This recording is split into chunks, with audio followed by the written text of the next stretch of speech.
కడప జిల్లా బ్రహ్మంగారి మఠం వద్ద ఉన్న బ్రహ్మసాగర్ రిజర్వాయర్ను మున్సిపల్ చైర్మన్ రాజగోపాల్ రెడ్డి మంగళవారం పరిశీలించారు.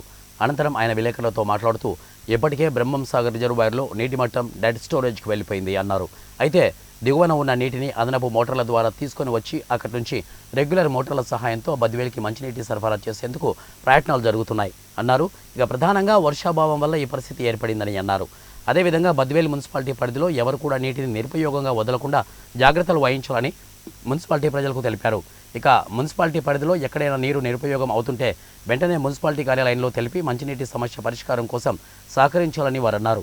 అనంతరం బ్రహ్మసాగర్ వద్ద ఉన్న నీటి సరఫరా శాఖ సిబ్బందితో పరిస్థితులను పరిశీలించి చర్చించారు. ఈ కార్యక్రమంలో విశ్వశాంతి పాఠశాల వ్యవస్థాపకులు బొమ్మ కృష్ణారెడ్డి, రామచంద్రారెడ్డి, బ్రహ్మంగారి మఠానికి చెందిన శ్యాంసుందర్ రెడ్డి సిబ్బంది తదితరులు పాల్గొన్నారు.